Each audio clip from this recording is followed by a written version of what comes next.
देखो financial accounting तो FC तक पढ़ ली हमने, सही है, how to record things, how to summarise things. लेकिन हमें रिपोर्ट करनी है to the share holders, to the management.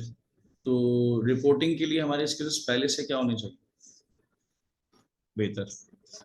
और हमारे सारे स्टैंडर्ड्स पे होनी चाहिए ग्रिप। लेकिन एफसी तक आपने कुछ 5 से 6 स्टैंडर्ड्स पढ़े, I-16 प्रॉपर्टी प्लान इक्विपमेंट, फिर इन्वेंट्री, आगे चलते हैं प्रोविजन, फिर इंटेंजिबल्स I-38, कंसोलिडेशन, ऊपर ऊपर से थोड़ा सा कैश फ्लो पढ़ा था, सही है। ये सारा कोर्स रिपीट है जितना भी हमने F3 में पढ़ा था, प्लस नए स्टैंडर्ड्स, सही है। देखो स्टैंडर्ड्स का मतलब क्या होता है पता है कुछ, how you can define a standard, चलो बताओ सोचो। स्टैंडर्ड का मतलब होता है इंटरनेशनली एक्सेप्टेबल, सारी दुनिया के अंदर एक्सेप्टेबल, उसको स्टैंडर्ड कहते हैं। और अगर स्टैंडर्ड की जर्नी मालूम करनी है तो पूरा चैप्टर है, चैप्टर नंबर 2, जिसके अंदर लिखा हुआ है कि फ्रेमवर्क, रेगुलेटरी फ्रेमवर्क, स्टैंडर्ड कहाँ से आया, कैसे बना। तो यूएस और यूके वालों की टसल, सही है, उन्होंने अपने स्टैंडर्ड बनाए हुए थे, इन्होंने अपने स्टैंडर्ड बनाए, और 2023 में इन दोनों ने अपनी बोर्ड्स को ज्वाइन किया और IASB बना, इंटरनेशनल अकाउंटिंग स्टैंडर्ड बोर्ड, 2003 में। और उसके बाद से जो नए स्टैंडर्ड बनने लगे दोनों के कोलैबोरेशन से, इसको IFRS बोलते हैं।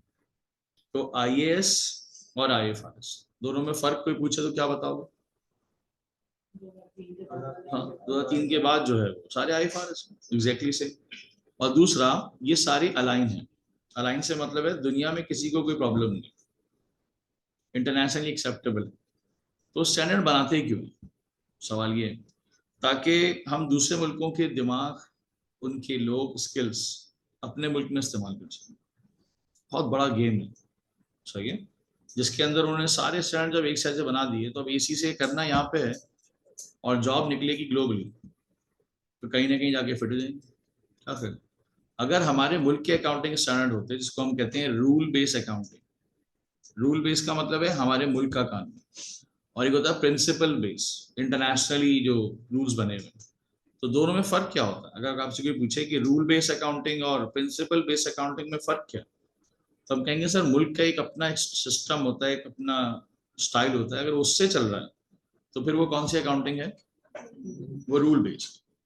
और अगर हम इंटरनेशनली फोकस कर रहे हैं कि हर मुल्क ऐसी कर रहा है, हम भी वैसी कर लेते हैं, तो ये क्या हो गई,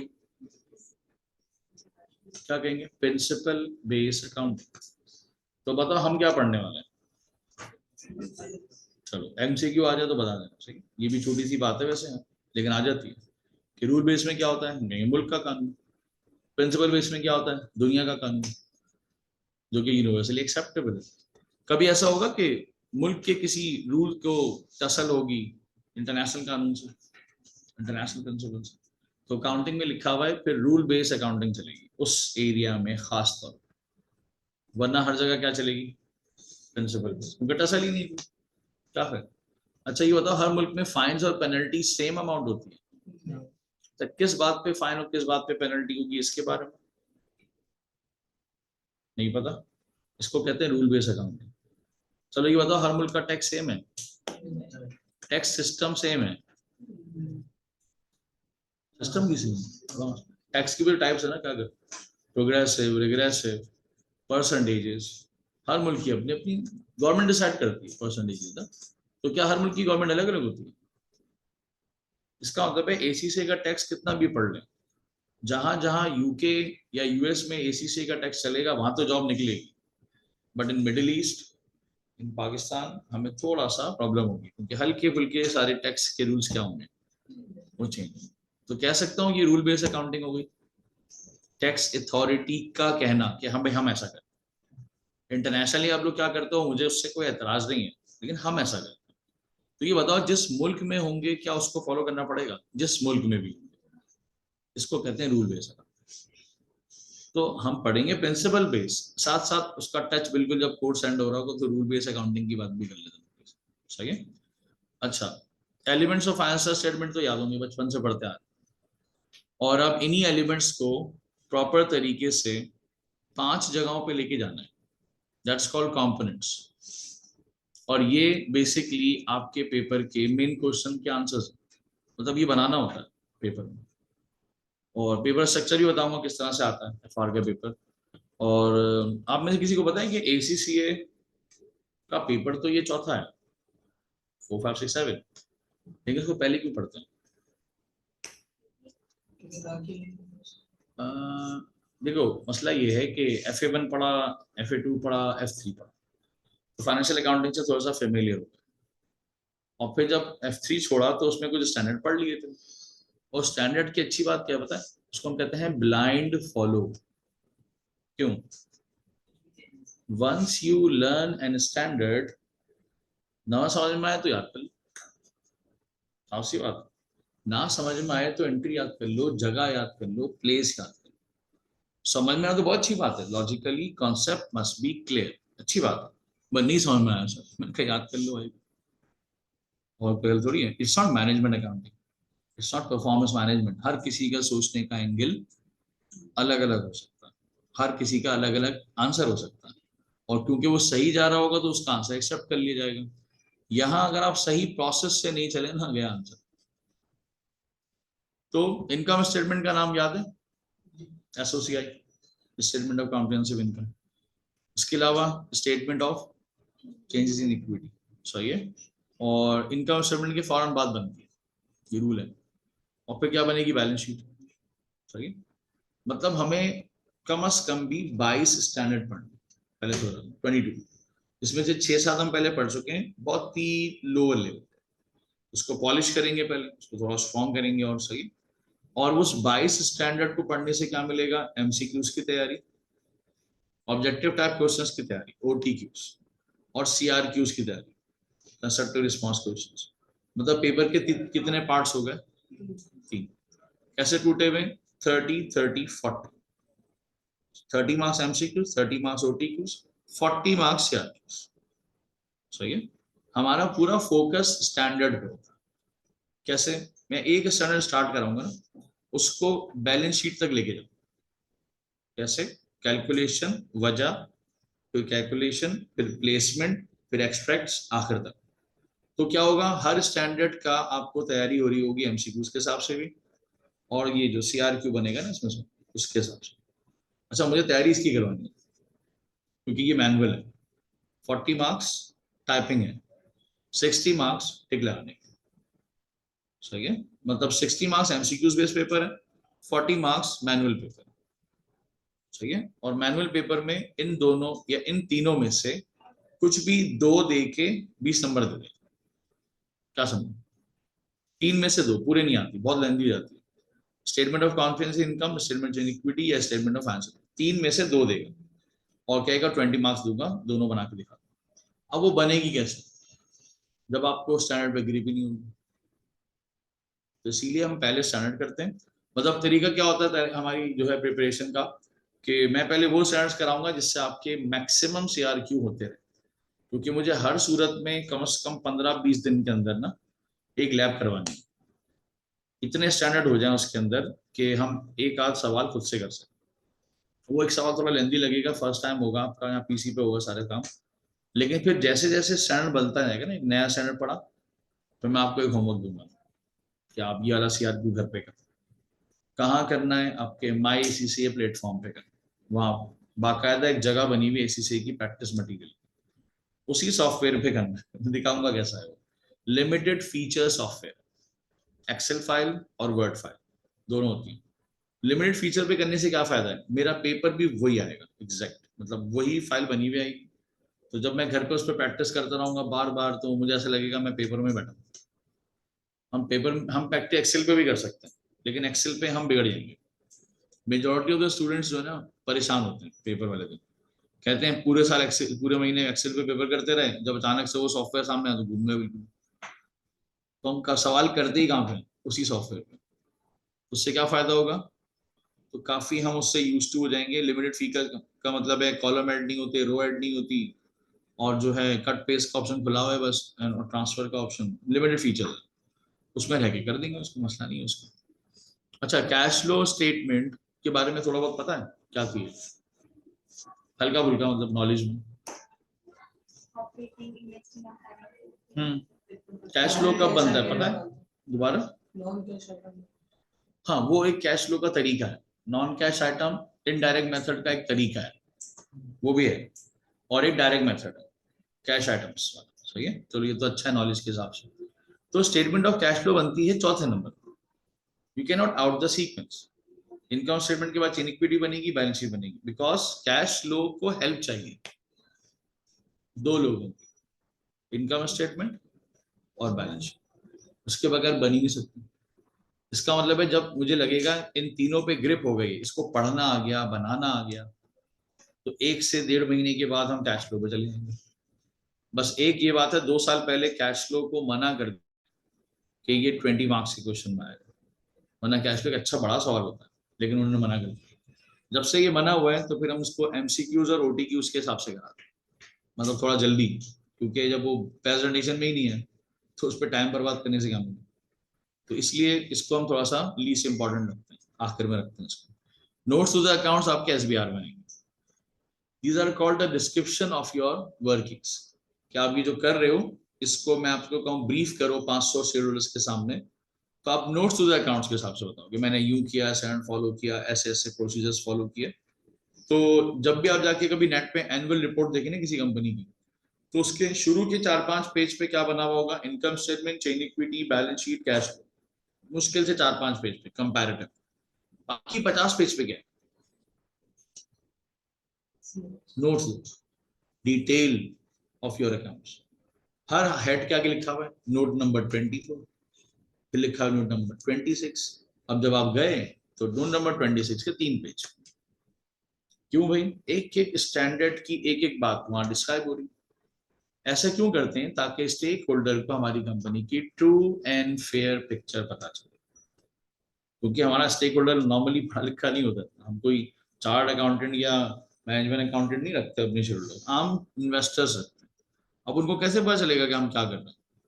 बेचारा इनकम स्टेटमेंट की इनकम को पढ़ता हुआ देख के खुश हो जाता है, डिटेल उसको पता नहीं होती दरअसल, तो फिर हम उसको थोड़ी डिटेल बताते हैं। तब बेसिकली ये जो है ना स्टेक होल्डर्स के लिए, नॉर्मल पर्सन तो सिर्फ यहाँ ऊपर ऊपर देखता है बस। सही है। अच्छा, फिर पेपर के अंदर पास होने की जो ट्रिक है वो पहले दिन ही सुन लो। चौथी बात, जब भी कोई एमसीक्यू आए तो उसका एयर एंड पढ़ो, क्योंकि एफआर है ना ट्विस्ट। 2.5 साल बाद का आंसर बताओ, 2 साल 3 महीने बाद का आंसर बताओ। बात समझ में आ रही? If you not seeing the course the air and well ना, तो बहुत फंसोगे। मतलब शराफत से तो देना ही नहीं है। 1 साल के आखिर का सवाल पूछ लिया, बहुत गिफ्टेड क्वेश्चन। सही है, क्वेश्चन देगा 2 साल बाद क्या हुआ था, अच्छा तो फिर हमें उस सवाल में फौरन से चेन बनानी होगी। पहले साल ये हुआ था, दूसरे साल ये हुआ, तो उस पर टिक लगाना। बस अच्छी बात ये है कि हम पढ़ते पूरा फॉर्मेट के साथ हैं, पूछता उसमें से पीनट है, पढ़ते हम बहुत कुछ है। 2 साल बाद इधर क्या हुआ था, ऐसी बात है मतलब तो पूरा पढ़ा हुआ है। तो फिर हम ट्रिक सिखाते रहेंगे कि अगर पूरे प्रोसीजर में से डायरेक्ट ये पूछे इसको कैसे करते हैं, डायरेक्ट ये पूछे तो टाइम बचाना। कंपनी में करते हैं पूरा प्रोसीजर, अभी एमसीक्यूज बेस्ड पेपर है, तो तेज भी चलना है और गलती भी नहीं करनी। कुछ क्वेश्चन ऐसे होंगे लिटरली जब पूरा स्टैंडर्ड पढ़ा दूंगा, कहूंगा इस क्वेश्चन को सॉल्व करो बगैर कैलकुलेटर। दूसरा पहले से बता दूंगा ये 30 सेकंड में होने वाला सवाल है, एफआर लेवल का 30 सेकंड का सवाल। उसको सिर्फ पढ़ना है, एनालाइज करना और टिक लगना।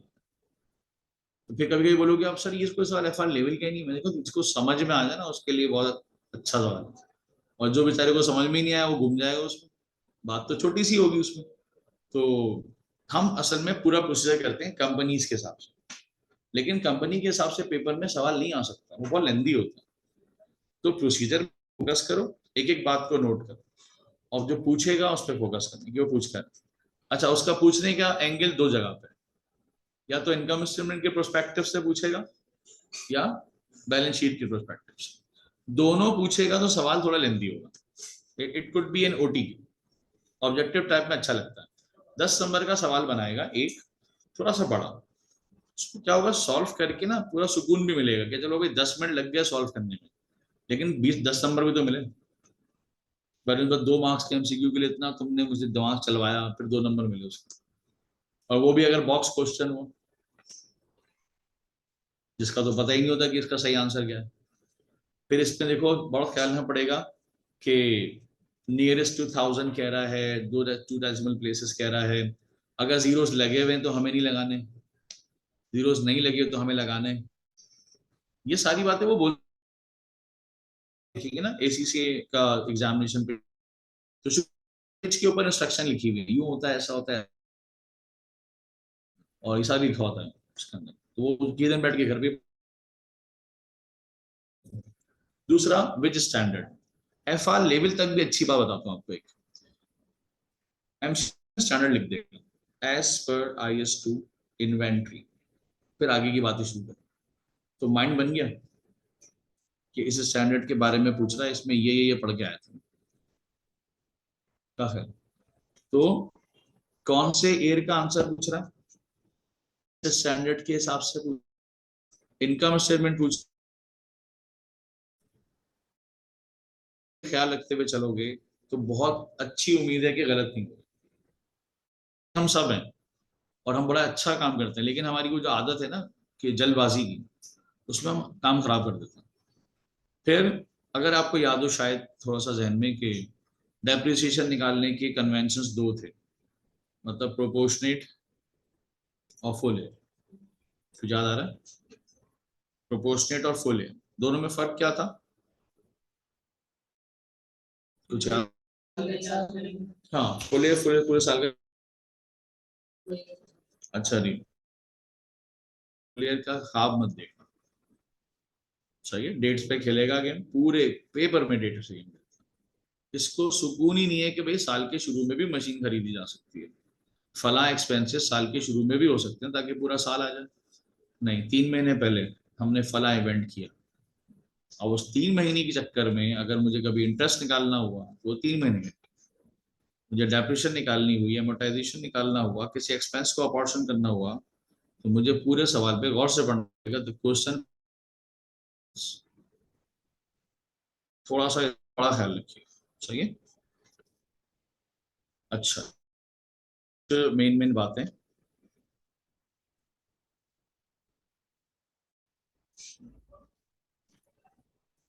ये ACCA की रिक्वायरमेंट है after completing this paper. ACCA चाहता है कि आपको ये सारी चीजें FR को पढ़ने के बाद आनी चाहिए, जैसे कि number 1, apply the conceptual and regulatory framework for financial reporting, हर तरह का स्टैंडर्ड लगाना आ जाए उस मैटर के हिसाब से। क्या मतलब है, मशीन खरीदते हैं, IS16 लगाना आ जाए। अच्छा, इन्वेंट्री खरीदते हैं, IS2 लगाना आ जाए।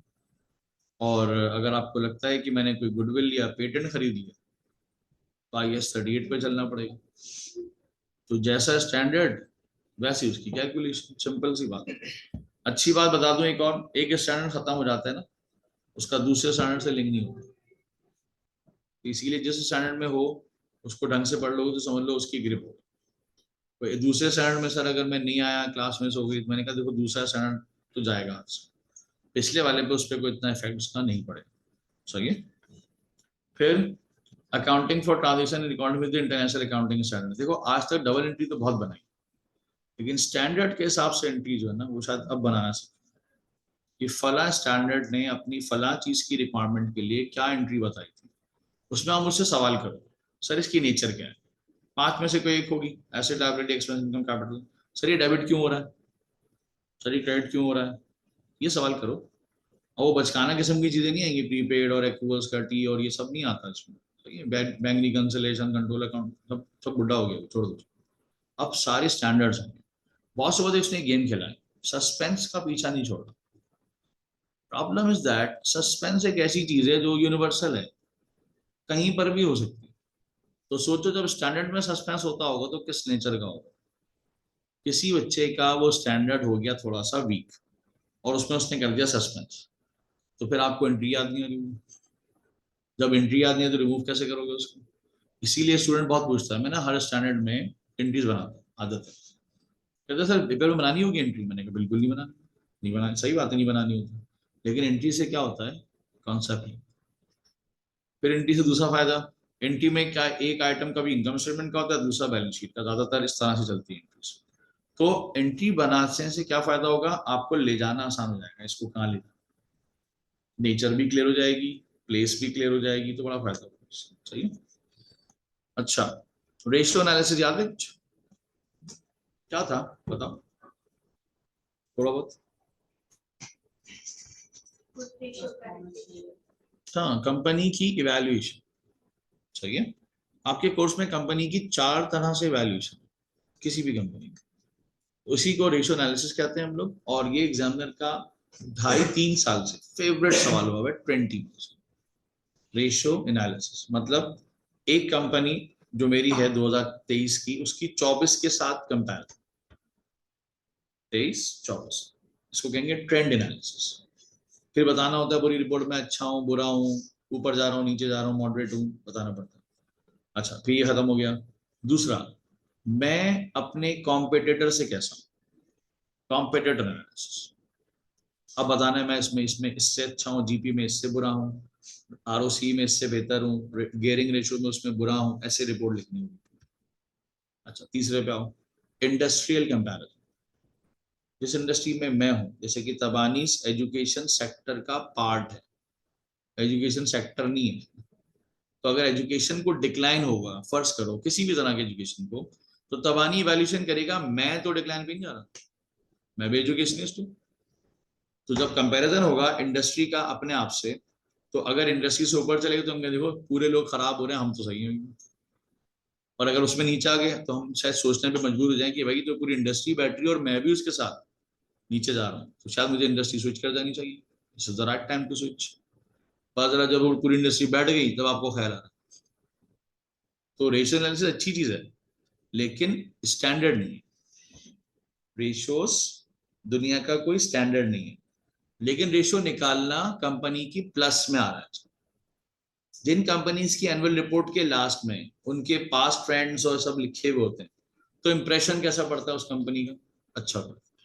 ना दिखाओ तो गलत रिपोर्ट नहीं है, क्योंकि स्टैंडर्ड ही नहीं है।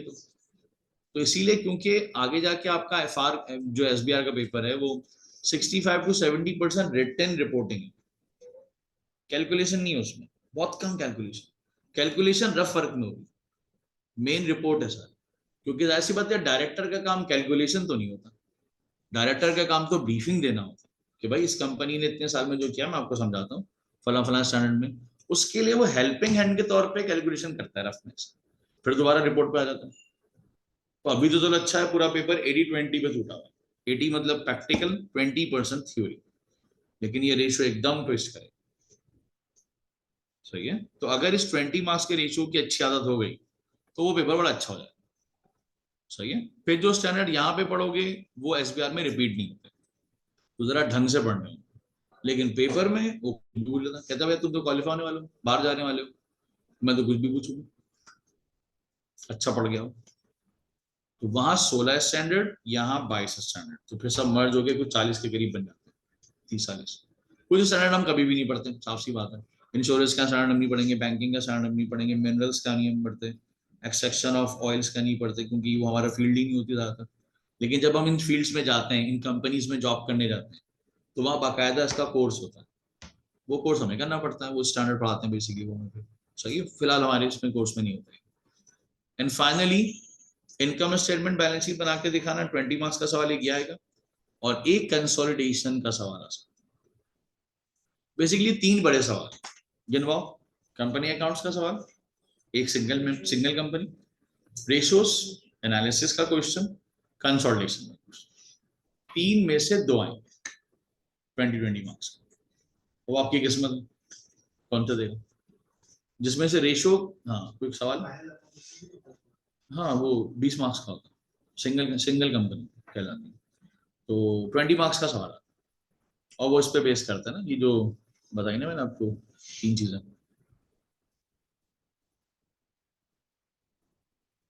1, 2 और 3 लाइन से। अब क्या होगा, इन 3 में से ना कोई 2 देगा, क्योंकि 3 नहीं बना सकता, इतनी टाइपिंग इतनी स्पीड, सॉरी नहीं हो सकेगा, तो 2 देगा सिर्फ। लास्ट की क्या पूछ ली। नहीं, मैं आपको बताऊंगा जब पढ़ाऊंगा तो इसके अंदर आगे ये बना के देगा, ठीक है। कहेगा मैंने इनकम स्टेटमेंट बना ली थी, अच्छा शरीफ नहीं है इतना, मुझसे कुछ गलतियां हो, तो कहेगा दोबारा तुम नहीं बनाओ, तुम क्या करो, गलतियां सही कर दो। तो गलतियां सही करना इनकम स्टेटमेंट बनाना तो नहीं होता, कितना चालाक है। कह रहे मैंने प्रॉफिट निकाल लिया था, मैंने कहा अच्छा, मैंने कहा तो फिर तो सही है ना, मुझे क्या बनाना, तो फिर चेंज इक्विटी, नहीं वो उसमें 4 गलतियां हो गई। अब मैं इनकम स्टेटमेंट पहले क्या कर रहा हूँ, वो फॉर्मेट नहीं होता उसका, अच्छी बात ये है कि उसमें फॉर्मेट नहीं होता, एड लेस सही हो गई, क्योंकि बनी हुई तो बहुत पहले से थी वो, उसमें स्क्रैच ही नहीं होता। ऐसे सवाल जिसमें ये दोनों पूछता है निस्बतन आसान होता। क्यों? क्योंकि इनकम स्टेटमेंट के एरर रिमूव करने, स्क्रैचिंग नहीं करनी, वरना बनाओ पूरा बैठ के revenue, cost of sale, admin, selling, other income, पूरे फॉर्मेट बनाओ, इसमें नहीं बनानी होगी। और जिस सवाल में उसको बैलेंस शीट नहीं चाहिए, तो पूरे साफ सुथरी इनकम स्टेटमेंट बनवाएगा और थोड़ी बहुत चेंज नहीं, क्या क्या बैलेंस शीट नहीं चाहिए। उस सवाल में स्टूडेंट थोड़ा सा कंफ्यूज, क्यों, बैलेंस शीट ही नहीं है तो बैलेंस करके क्या देखो। अब जो कर रहा हूँ सही कर रहा हूँ, अल्लाह पाक बचा ले बस, टैली तो हो नहीं सकती। क्या चीज अच्छी कहलाएगी, इनकम स्टेटमेंट बैलेंस शीट बहुत आती है, 50-60% इसी पर सवाल। फिर कुछ सवाल आएंगे कॉम्प्रिहेंसिव इनकम, चेंज इक्विटी, ऐसे 2-3 ही सवाल है जिसमें बैलेंस शीट नहीं है। और कुछ सवाल ऐसे जिसमें चेंज इक्विटी और बैलेंस शीट है, इनकम स्टेटमेंट नहीं है।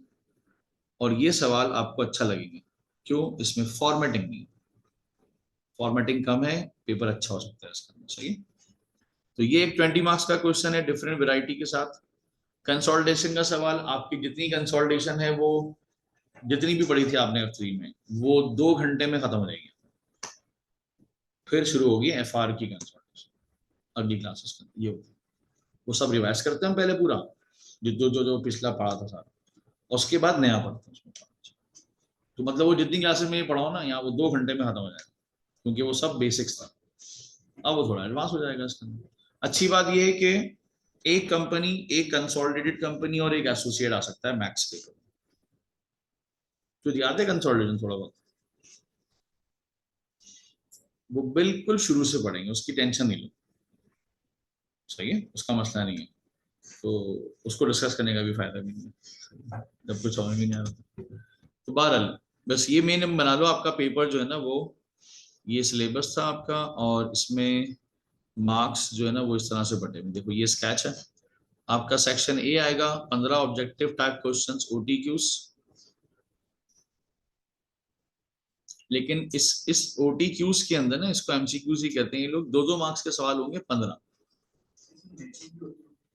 इसमें बहुत सारे तरीके हैं, matching, drop down boxes, fill the boxes, take the right columns, true and false, और विच टू आर करेक्ट, सही है, ऑड वन आउट, वैरायटी बहुत है, सीधी सी बात है, सही है। तो लेकिन है अच्छा, मुश्किल नहीं है, हो जाता है। तो 15 MCQs, 3 OTQs, 10-10 मार्क्स। अब जो है ना हम OTQs और कंस्ट्रक्टिव के हिसाब से तैयारी करते हैं, ये हमें फ्री मिलता है MCQs, क्योंकि वो उसके अंदर ही होंगे, हम स्पेसिफिकली MCQ नहीं करवा सकते, हम फॉर्मेट सिखा सकते हैं पूरा आखिर तक, उसके अंदर से कोई भी बात पूछ लगेगा, दैट्स कॉल्ड MCQ। एक और बात क्लियर कर देता हूँ, MCQs में उसका थ्योरी थोड़ा फेवरेट है 15 नंबर में ना, क्योंकि वो कहता है आगे तो सारा कैलकुलेशन है ना, तो फिर मैं थ्योरी कब पूछूं उनसे, तो इसके लिए उन्होंने थोड़ा सा इस जगह को थोड़ा फेवरेट रखा। अच्छा सर थ्योरी क्या कुछ खास चीज है, हर स्टैंडर्ड की जो बातें मैं करूँ ना, फिर हैंड आउट जो दूँ, उसको हाईलाइट करो, अपने पास लिखो, जो मेन मेन बातें हैं वही थ्योरी, कोई थ्योरी का चैप्टर नहीं है खासतौर। हर स्टैंडर्ड शुरू होगा आधे से पौने घंटे की डिबेट से, हर स्टैंडर्ड, उसमें सुकून से सुनो क्या कह रहा हूँ, क्या लिखवा रहा हूँ, वो आपकी थ्योरी हो गई। जब प्रैक्टिकल पे जाओगे तो वो आसान लगेगा, क्योंकि थ्योरी में इतना सारा डिस्कशन हो चुकी है उसके बारे में, सही है। और प्रैक्टिकली अच्छा लगेगा, उसकी वजह ये है कि ज्यादा कॉम्प्लेक्सिटी हो नहीं पाएगी इसमें। स्टैंडर्ड्स में अच्छी बात ये होती है कि ब्लाइंड फॉलो होता है, अच्छी बात है। कोई सवाल है तो पूछ लो अभी तक, पेपर 3 सेक्शंस में आएगा, ये बता दिया मैंने। 3 घंटे का पेपर है, 10 मिनट का रीडिंग टाइम है। दिसंबर के स्टार्ट में आपका पेपर पड़ेगा इस बार 6 तारीख को। हाँ 6 दिसंबर, ट्यूसडे को। इस बार उन्होंने वेडनेसडे रखा है, इस बार भी थर्सडे को, तब वेडनेसडे को पेपर। लेकिन हमारी तैयारी हम जो है ना 10 नवंबर तक निपटा देंगे। आपको आराम से 20-25 दिन मिलेंगे पढ़ने के। उसके बीच में भी छोड़ता नहीं हूँ मैं, बीच में बुलाता हूँ रिवाइज करने के। वो सारी क्यूरीज होती हैं असल में जो जमा हो जाती है ना 20-25 दिन के अंदर, वो आके पूछ लो। और जो ये सोच के पढ़ने के लिए आ रहा है, कोई भी स्किल्स का पेपर के कोर्स खत्म हो जाएगा तो पढ़ना शुरू करूंगा, तो काम हो जाएगा उसको। जो स्टैंडर्ड में पढ़ा रहा हूँ, जो भी टीचर जो चीज पढ़ा रहा है उसको निपटाओ, क्योंकि सेशंस वैसे ही छोटे हैं। ठीक है, हम कहने को 3 महीने का होता है, लेकिन फ्रूटफुली 3 महीने में तैयारी नहीं होती इसकी। 2 महीने, 2.25 महीने में बता, वो भी अगर आप मेरी पेस पे चलेंगे तो। अगर आपने छोड़ देंगे सर कोई मसला नहीं है, आराम आराम से पढ़ाएं, तो फिर पेपर से 1 हफ्ता पहले तैयारी खत्म होगी। फिर अगर आपने बोला अब मैं पढ़ने बैठ जाता हूँ, गए। सही है, इससे बेहतर है स्टैंडर्ड पढ़ो और फौरन फौरन इसके जो हम क्या करते हैं, स्टैंडर्ड कंप्लीट किया, किट की फौरन, किट फौरन कर लेते, और उसके जितने भी ओटीक्यूज एमसीक्यूज सब निपटा दें क्लास में। तो जब तुम घर में पढ़ने बैठोगे कोई भी, तो वो दूसरी दफा होगा, पहली दफा नहीं होगा। और दूसरी दफा में अच्छी बात ये होती है कि रिकॉल हो जाता है, मेमोराइज हो जाता है।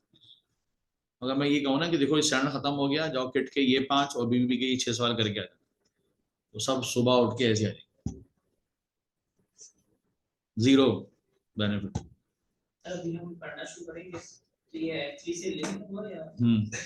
लिंक किस सेंस में देखो, हाँ कोई बात देखो, F3 से लिंक किस सेंस में, उसके जो टॉपिक्स थे ना, कंपनी कैश फ्लो, रेशो और कंसोलिडेशन, ये सब होते हैं, ये सारे, ये चारों अभी आएंगे स्टैंडर्ड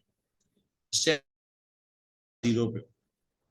बस मुझे आपकी सिर्फ ये वाली लॉजिक चाहिए, और अगर ये भी नहीं है तो फिर मुझे एक्स्ट्रा क्लास देनी पड़ेगी कि एसेट किसको बोलते हैं, ये पता होना चाहिए। अगर इतना पता है तो तैयारी हो जाएगी। लायबिलिटी क्या चीज होती है, एक्सपेंस क्या होता है, इनकम और कैपिटल, ये दोनों टेम्पररी अकाउंट्स हैं, हर साल खुलेंगे, हर साल बंद हो जाएंगे। ये 3 है रियल अकाउंट, ये बंद नहीं होती, कंपनी बंद होने पे बंद होती। सही है, इसीलिए बैलेंस शीट आइटम्स कौन से हुए, 3, एसेट, लायबिलिटी और कैपिटल। इनकम स्टेटमेंट आइटम्स कौन से हुए, रेवेन्यू और एक्सपेंस। इतनी नॉलेज बहुत है मेरी। हाँ एक बात है, आप पेपर पढ़ने आ रहे हैं, जहां पर कोई बात एकदम मिसलीड करे कि सर ये एसेट क्यों है, आप मुझसे पूछें, बताऊंगा आपको। मतलब देखो एसेट सबने पढ़ा है आज तक, मुझे बताएंगे क्वालिफाइंग एसेट की डेफिनेशन क्या है। या एक और चीज पूछता हूँ, आइडेंटिफाइबल एसेट की डेफिनेशन क्या है। अब ये मैंने थोड़ी सी आज पहली क्लास में स्टैंडर्ड की बातें की, थोड़ी हल्की सी। एसेट तो बचपन से पढ़ रहे हैं, asset is a resource controlled by an entity to do past event for which future economic benefit flow to the entity, ये एसेट है मान लीजिए। क्वालिफाइंग एसेट क्या, क्या सारी होंगी, लेकिन क्वालिफाइंग क्यों लिखा उसका नाम आम, दोबारा बोलो। एक स्टैंडर्ड है उसने यूज किया है, हाँ तो उसको कहते हैं क्वालिफाइंग एसेट। अब अगर मैं आपसे आज पहली क्लास में डेफिनेशन बता दूं इसकी, तो ये वो एसेट्स होते हैं that takes substantial time to complete. Substantial की डेफिनेशन क्या है सर, ये क्या होता है, इसका मतलब है 3, 4, 5, 10 महीने, 2 साल, 2.5 साल, 5 साल। मतलब ऐसा नहीं हो मशीन में डाला वहां से बाहर आ गया। क्या मोबाइल फोन एसेट नहीं है, नॉन करंट एसेट है, पक्की बात है, डन है ना। मोबाइल फोन हमारे पास, तो एक दिन में एक बनता होगा कंपनी में, 30 दिन में 30 बनते होंगे, पास में आई कुछ। नॉन करंट एसेट है मैं मानता हूँ, एक दिन में एक बनता है, तो 30 दिन में 30 ऐसे होता है, एक दिन में हजारों भी बनते हैं। तो उसका मतलब it is not a qualifying asset, list से बाहर।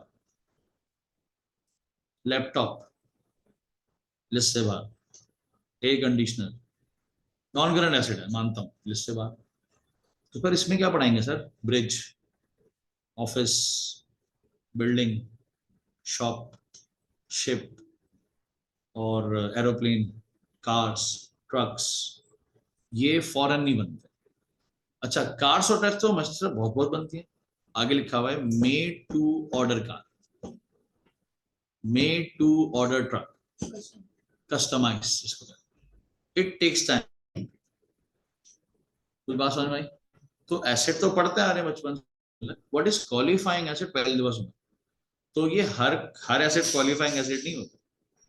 फिर एक एसेट आएगा, वो कहता है एक एसेट लो कॉस्ट एसेट, वो स्टैंड कहता है अगर ये स्टैंडर्ड से बाहर। सर ये कौन सा स्टैंड आ गया? लो कॉस्ट एसेट क्या होता है? जिस एसेट को मैं वन शॉट पेमेंट पे खरीद सकता हूँ, वो इतना कोई अजाब नहीं मेरे लिए खरीदना, उसको क्या कहते हैं?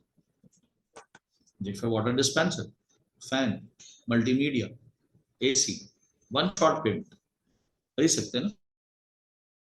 ये बहुत बड़ी land, factory, one shot payment पे खरीदो। अब यहाँ पर डेफिनेशन चेंज हो गई, ये लीज के अल्फाज है। मैं ये बता दूं पहले, लीज जो है वो गाड़ी की तो हो सकती है, क्योंकि नॉर्मली गाड़ी इतनी महंगी होती है कि लोग शायद उसको लीज पे ही लेते हैं। वन शॉट पेमेंट 50 लाख रुपए, 1 करोड़ रुपए एक शॉट पेमेंट में बहुत कम लोगों के पास। तो अकाउंटिंग ने एक स्टैंड बना दिया, उसका नाम हो गया लीज अकाउंट। और फिर इसको क्या दिया, देखो लीज कर, लीज पे लो चीजें, गाड़ी लो, घर लो, ऑफिस लो, बट लो कॉस्ट एसेट नहीं लो। क्या होता है? टेलीफोन, लैपटॉप नहीं लो, चेयर नहीं लो, फर्नीचर नहीं लो, ये लीज में नहीं आएगा। तो क्या आएगा? गाड़ियां, ट्रक्स और ऑफिसेस, ये सब बड़ी बड़ी चीजें। सर कोई स्पेसिफिक लिस्ट नहीं है। तो स्टैंडर्ड में ये लूप होल आता है कि वो कहता है इसकी एक रेंज है, उसको अलग कर दो, बाकी को एक तरफ। तो देखो हर स्टैंड में एक छोटी सी वैरायटी आती है। सही है? तो वो तो वक्त के साथ साथ पढ़ते रहेंगे, क्लियरिटी आ जाएगी, उसका इतना खास मसला नहीं है। और कोई चीज है इनमें? मैं थोड़ा सा साथ, देखो यहाँ पर ऐड हुआ हुआ सब है ना। ये सेक्शन 4 चीजें इसमें, कॉन्सेप्चुअल, रेगुलेटरी, ये बिल्कुल आखिर में, क्योंकि ये आपके लिए रट्टा हो जाएगा। है तो बुक का चैप्टर 1 और 2, लेकिन कुछ भी समझ में नहीं आएगा, फायदा नहीं। और आपका पेपर में पास या फेल डिसाइड करेगा सेक्शन बी। जैसे स्टूडेंट का सेक्शन बी स्ट्रांग हो गया, वो नहीं लुढ़कता, बल्कि अच्छे नंबर आते हैं। सर है क्या सेक्शन बी? सारे स्टैंडर्ड इसी में, लाइन से ऐसे पूरा यहाँ तक जाता है। अब इसको फिर मैंने जो है ना वो अपने पास एक फाइल में साफ सुथरा रख लिया कि ये तो स्टैंडर्ड है वैसे भी।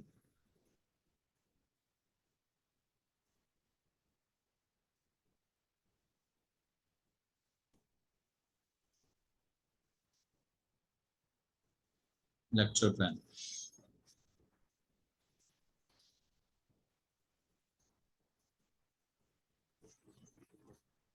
ये बेसिकली जो ना हमारा टोटल सिलेबस होता है, जो मैंने यहाँ पे अलाइन कर दिया थोड़ा सा। तो इसमें ये स्टैंडर्ड है सारे सीरियल नंबर के हिसाब से, देखो। फिर ये सब करने के बाद प्रैक्टिस जो है ना सेशन आता है। फिर उसके बाद ये कुछ स्टैंडर्ड्स हैं, सारे स्टैंडर्ड जो जितने भी मैक्सिमम पेपर में ना, वो हमने सब यहाँ लिख दिए। मैं शीट दे दूंगा आपको, भी सेंड कर दूंगा आपके व्हाट्सएप आईडी पे। तो जो जो सेंड होता जाए आप उसको हाईलाइट कर लें, तैयारी भी पता चलता है कि होती नहीं हो रही। सही है? और सही टेक्स्ट के हिसाब से देखेंगे तो वो आगे भी सही, लेकिन हमने उसको अलाइन करना है अपने हिसाब से। पहले वो स्टैंड पढ़ने हैं जो इम्पोर्टेंट भी हैं और पेपर में पीछा भी नहीं छोड़ेंगे। तो उस पर थोड़ा टाइम ज़्यादा लगेगा, कोई बात नहीं, लग सकता है। सही है? अच्छा, देखो, टेंजिबल के हिसाब से कोर्स में 3 स्टैंडर्ड्स हैं। टेंजिबल एसेट पता है क्या होता है? पता है ना? फिजिकल एसेट्स जो है, उसमें सबसे टॉप, सबसे इंपॉर्टेंट, सबसे ज्यादा टाइम लेने वाला स्टैंडर्ड 16 है, IS 16, प्रॉपर्टी प्लांट इक्विपमेंट। सही है? तो इसमें टाइम लगेगा, साफ सी बात। फिर इज दिस पॉसिबल के एक एसेट को बनाने के लिए लोन लेना पड़ा, हो सकता है तो एसेट बड़ा है, बेहतरीन प्लांट है हमारा, हम चाहते हैं खुद बनाए, क्योंकि किसी को कॉन्ट्रैक्ट दे रहे ना महंगा पड़ रहा है, हमने कहा खुद ही बना लेते हैं, उसके लिए लोन ले लिया। तो अकाउंटिंग कहता है लोन का इंटरेस्ट कैपिटलाइज हो।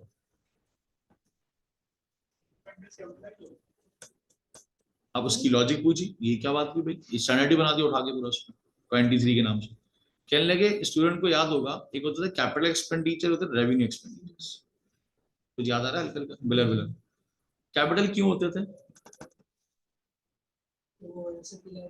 एसेट्स की लाइफ बढ़ाना तो बात की बात है, एसेट को लेकर आना, to bring the asset into usable condition.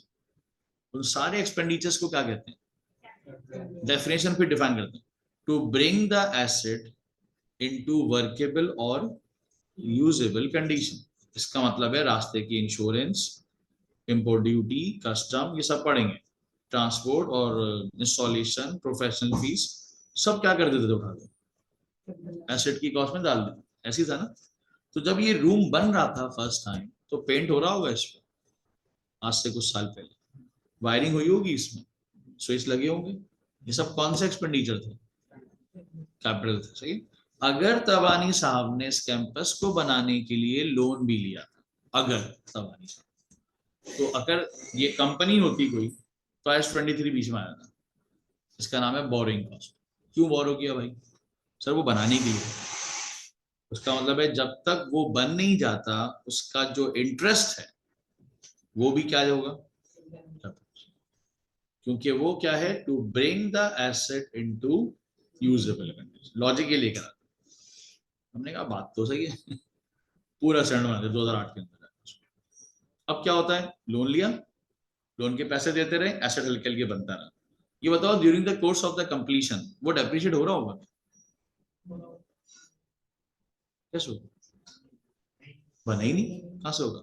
इसका मतलब है सिर्फ कैपिटलाइज हो रहा होगा, एसेट के अंदर नहीं जा, कैपिटलाइज हो, जब बन जाएगा उस दिन से क्या होगा, डेप्रिशिएट हो जाएगा। तो इसका मतलब कंपनी दो स्टैंड पे चलेगी, पहले 23 पे के पहले बना ले जरा, और जब बन जाए तो जंप करके 16 पे आ जाएगी। ये बात समझ में आई? तो मैं एक चीज बताता रहूंगा साथ साथ, कुछ स्टैंडर्ड्स हैं जो जिंदगी में पीछा नहीं छोड़ते, उसमें 16 है, बड़ा इंपॉर्टेंट। मतलब कि कोई कंपनी एसेट्स के बगैर जिंदा कैसे रह सकती है, लेकिन बोरिंग कॉस्ट के स्टैंड के बगैर जिंदा रह सकती है, वो लोन नहीं लेती। अच्छा लोन लेती भी है तो कंपनी के 25 और कामों के लिए, एसेट को बनाने के लिए वो लोन नहीं लेती। तो अकाउंटिंग ने कहा सही, IS-23 से आपको कभी पीछे ही नहीं पड़े। अब क्योंकि ये स्टैंडर्ड ऑप्शनल स्टैंडर्ड है, तो पूरी किट में इसके 3 सवाल, बीबीबी में 3 सवाल, कैप्लान में 3 सवाल, टोटल कितने हो गए 6 सवाल। वो कहते हैं बहुत है, इतनी नॉलेज बहुत है। वो स्टैंडर्ड जो कभी कभी का है उसकी डिटेल थोड़ी होती है। तो अच्छा, इज इट पॉसिबल, मुझे नॉन करंट एसेट से कमाना नहीं है बल्कि रेंट खाना है। सोचो, प्लांट पे काम नहीं करना, प्लांट को रेंट पे देना, मशीन पे काम नहीं करना, मशीन को रेंट पे देना, पॉसिबल है? लैंड, ऑफिस, बिल्डिंग रेंट पे देना चाहते हैं। अकाउंटिंग ने कहा फिर एक काम करो, स्टैंडर्ड बदल दो, नाम लिख दो 40, इन्वेस्टमेंट प्रॉपर्टी। अकाउंटिंग की अच्छी बात क्या लगती है फाइनेंशियल रिपोर्टिंग की, हर नए इशू के लिए नया स्टैंडर्ड, और फिर उस स्टैंडर्ड के अपने रूल्स हैं। जब इस रूल स्टैंडर्ड की बात होगी ना, तो इन रूल्स को उसमें मिक्स नहीं करना, बस ये हम चाहते हैं कि अकाउंटिंग कि जब तुम 40 डील कर रहे हो तो कुल 40 को तरह तरीके से डील, इनकम से बैलेंस शीट तक ले जाओ उसको तरीके से। उसमें मुझसे सवाल करो, सर ये यहाँ क्यों जा रहा है, वहां क्यों जा रहा है, एट क्यों हो रहा है, लेस क्यों हो रहा है, करो, मना थोड़ी की। लेकिन once you learn in standard, kindly mix नहीं करो। सर वहां पे भी तो ये हुआ था, मैंने कहा बेटा वो वहां हुआ था ना, वो किस स्टैंडर्ड के अल्फाज है, वहां करो, मना नहीं किया। सर वहां यहाँ भी तो ये हो रहा है, मैंने कहा देखो बेटा यहाँ ट्विस्ट है, इसलिए नहीं कर सकते। ये छोटी सी बात जो है ना इंपॉर्टेंट है, इसको नोट करो। अच्छा जी, इनटेंजिबल के बारे में तो पता है, नॉन फिजिकल सब्सटेंसेस होते हैं। इसमें जो उसका फेवरेट है ना, वो है इंटरनली जनरेटेड, खुद से डिस्कवर करना, बनाना। जैसे मेडिसिन बनाई, कोई नया प्रोडक्ट बनाया, तो उसकी अकाउंटिंग फेवरेट है उसकी, सही। और हल्की अकाउंटिंग क्या है, ब्रांड नेम खरीद लिया, ये तो कोई भी खरीद सकता है। किसी का सॉफ्टवेयर राइट खरीद लिया, किसी का कॉपीराइट खरीद लिया, ये तो बहुत आसान है, क्योंकि उस पर चलेगी किसकी, उसी की चलेगी।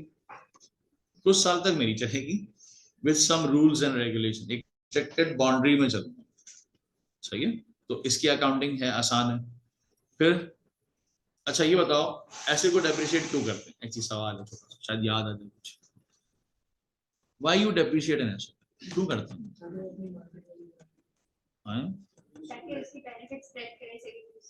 हम ये कहेंगे हम क्योंकि उसको यूज कर रहे हैं, तो वो वक्त के साथ साथ अपनी लाइफ क्या करेगा, गिराएगा। उसूल तो यही कहता है। लेकिन पाकिस्तान जैसा मुल्क तो हर कोई नहीं हो सकता। गाड़ी की वैल्यू बढ़ गई, तो मैंने चला भी रहा हूँ, और बढ़ गई, तो समझ में नहीं आया। गाड़ी इक्विपमेंट में डेप्रिशिएट हो जाती है, हो ही नहीं, वो एक अलग मसला है। नॉर्मली एसेट को यूज करते हैं, डेप्रिशिएट होता है। डेप्रिशिएट से हम सुकून में आ जाते हैं, कैसे, नेटवर्क वैल्यू निकाली और हमने कहा कम से कम इतने का तो है, दिल की तसल्ली। अच्छा उससे ऊपर का बिक जाए तो गेन, उससे कम का बिक जाए तो लॉस, ऐसे ही करते थे ना। इज दिस पॉसिबल कि किसी नेचुरल डिजास्टर की वजह से वो गिरने के बाद और गिर गए, हो सकता है किसी मिस हैप से, मेरी गलती से जल गया, खराब हो गया, डैमेज हो गया, अच्छा खासा सही चल रहा था और खराब हो गया। मार्केट में इस जैसा नया एसेट आ गया है आधे पैसों, चाइना बर्बाद करने में तुला हुआ। मैंने बड़ी चाह से खरीदा, एक साल चलाया, मार्केट में देखा तो फिर नया आया भाई मार्केट में, और पैसों में मुझसे कम, एफिशिएंसी में मुझसे ज्यादा। मैंने कहा ये मुझसे कम खरीदे, मैं तो फंस गया। तो याद रखिएगा, सिस्टमैटिक तरीके से एसेट को कम करना तो डेप्रिसिएशन, अनसर्टेनिटीज की वजह से एसेट को कम करना इम्पेयरमेंट। क्या सीखा, जो जो सारी दुनिया को पता है वो तो डेप्रिसिएशन है, लेकिन हालात सब पे सेम, तो वो जो हालात की वजह से कंडीशनल जो डिक्लाइन करते हैं उसको क्या कहते हैं, इम्पेयरमेंट। ये किस किताब में लिखा हुआ है कि शदीद बारिश से सारे इलाके वैसे तबाह होंगे? बारिश तो सब जगह ही शदीद हुई है, लेकिन कुछ इलाकों में बहुत खतरनाक डिजास्टर, किसी का जनरेटर जल गया, किसी की जो है वो बिल्डिंग्स में प्रॉब्लम्स हो गई। तो भाई हर जगह तो नहीं होगा ऐसा। अकाउंटिंग कहता है सबकी इवैल्यूएशन अलग अलग, क्या कहते हैं, और उसके बाद अगर वैल्यू गिर गई उसका नाम क्या रखेंगे, अंदर से इम्पेयरमेंट। पूरा स्टैंडर्ड बना दिया उसका। देखो हर उस एसेट को यहाँ ले आओ जिसमें आपको लगता है कुछ थोड़ी बहुत फिजिकल क्या हुई है, चेंजेस हुई।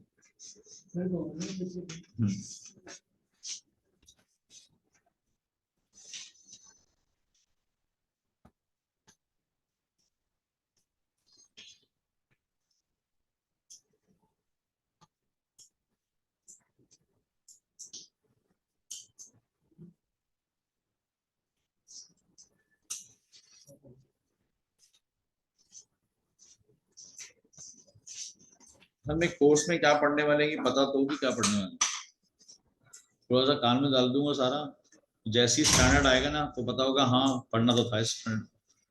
ये थोड़ी बहुत बात बताई देती सर ने, आज आ गया। इसी तरह से इन्वेंट्री आइस टू बहुत ही कॉमन सा स्टैंडर्ड है, सही है। लेकिन ये ध्यान में रखिएगा कि फीफो एवरेज नहीं आने वाला, क्योंकि बच्चे बड़े हो गए। अब आएगा एनआरवी टेस्ट, सिर्फ वो या how to calculate the cost of asset.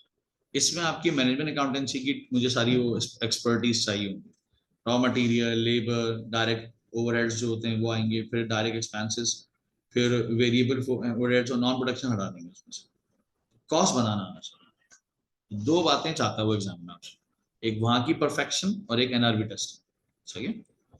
अच्छा इज इट पॉसिबल कि नॉन करंट एसेट तो बहुत सुना, लिविंग एसेट सुना, लिविंग एसेट, ये गाय क्या होती है, गाय गाय खाओ, लिविंग एसेट। दरख्त क्या होता है, दरख्त, लिविंग एसेट।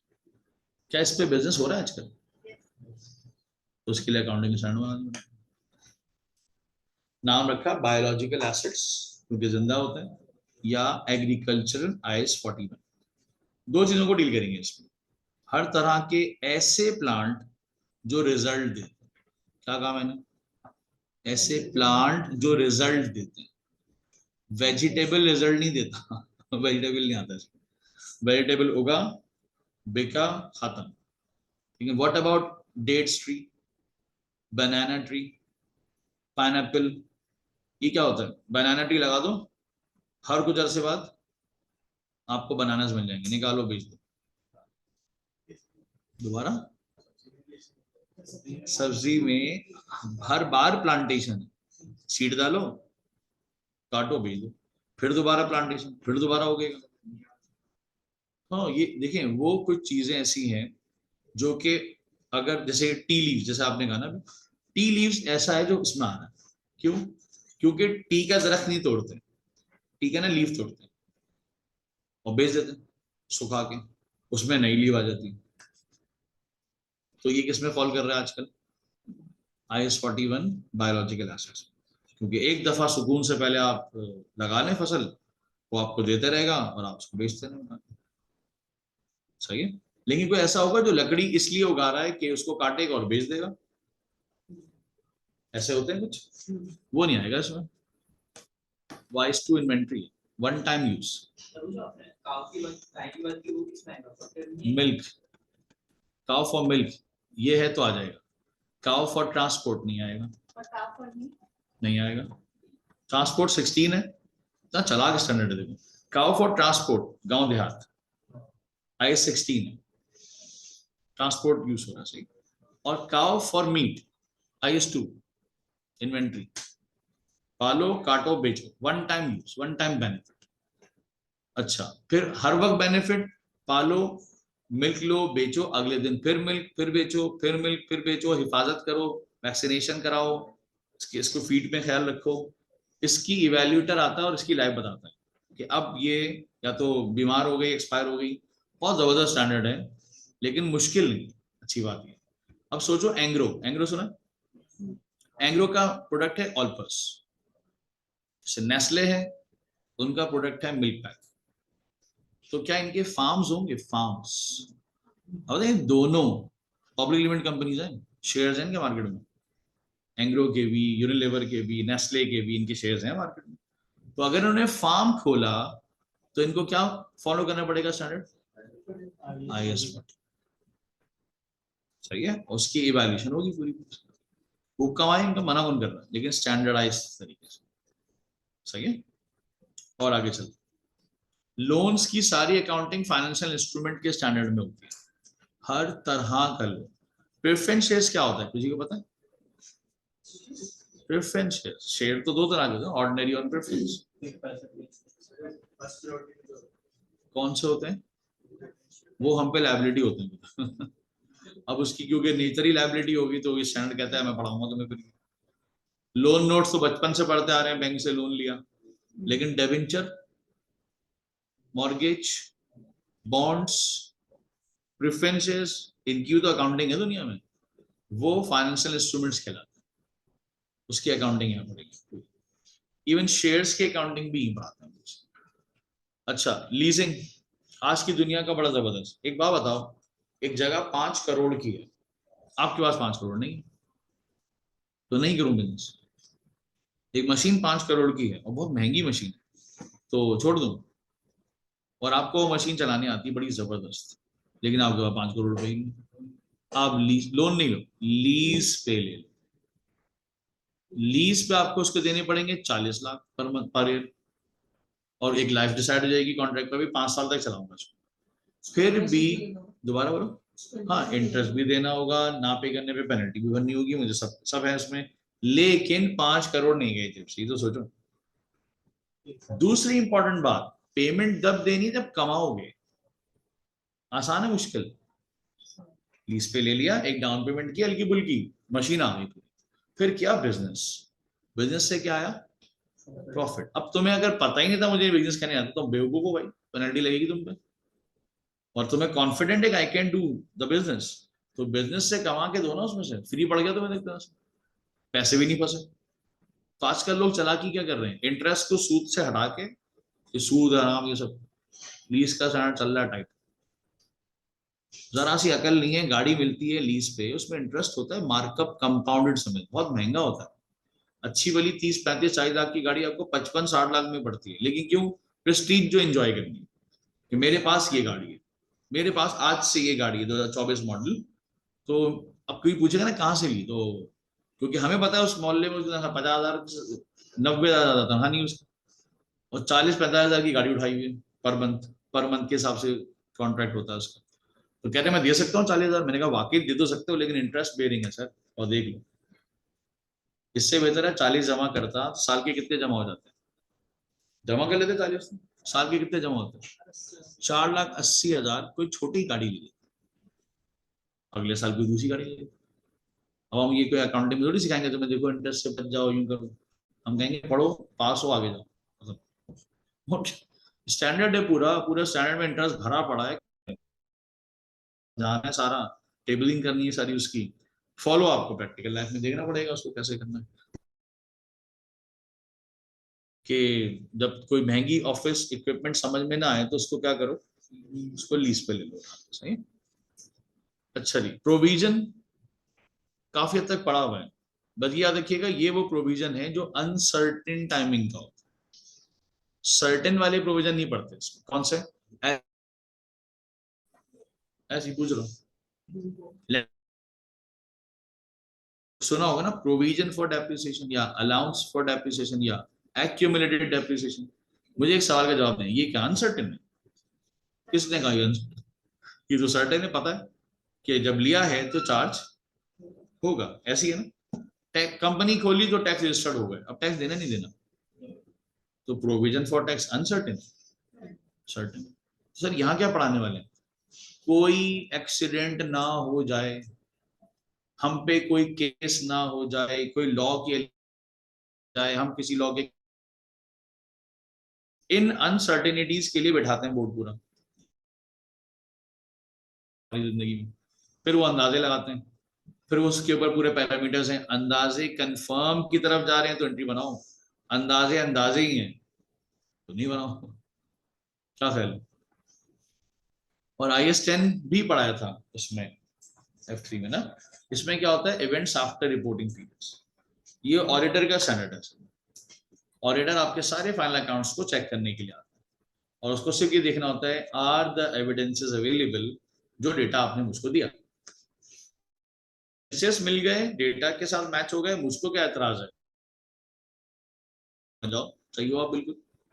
और जब आप मुझे रिपोर्ट दे रहे हो, मुझे उसका एविडेंस नहीं मिल रहा, तो मुझे होगा शक, या नहीं? एविडेंस मिल गया उसका, इसकी एंट्री का है, ये समझे। मैं एसेट देख रहा हूं अपनी आंखों से, डेप्रिसिएशन क्यों नहीं निकाला? अच्छा जी, मैंने एसेट नजर नहीं आ रहा, डेप्रिसिएशन किसका है? दोनों गलत बात है। एविडेंस है, अकाउंटिंग नहीं है, अकाउंटिंग है, एविडेंस नहीं है, दोनों टेंशन की बात है। ऑडिटर आके इसको देखेगा तो इसको सही करवाए। अब क्योंकि ऑडिटर कंपनी के किसी एक एरिया को देखने आता है या पूरी फाइनेंशियल स्टेटमेंट को देखने आता है, तो आपके स्टैंडर्ड पे ग्रिप कैसी होनी चाहिए, किसी भी स्टैंडर्ड पे कैसी ग्रिप होनी चाहिए? ऑडिटर हो भाई, परफेक्ट होना चाहिए तुम हर स्टैंडर्ड। आपका वीकनेस आपके बेड में है, क्यों बने ऑडिटर? रिपोर्टिंग कर लेते सोचा। रिपोर्टिंग में सिलेक्टेड एरिया जिंदगी में आते हैं, कंपनी में जब जॉब करोगे ना, किसी एक डेजिग्नेशन पे काम करोगे, सारे स्टैंडर्ड थोड़ी काम करोगे। लेकिन अगर ऑडिटर बनने की कोशिश करोगे तो क्या करना होगा? परफेक्ट होना पड़ेगा, किसी भी एरिया का ऑडिट हो सकता है। तो सोचिए इस स्टैंडर्ड को पहले दिन कैसे पढ़ा दो, जब आपको स्टैंडर्ड्स के बारे में पता ही नहीं है।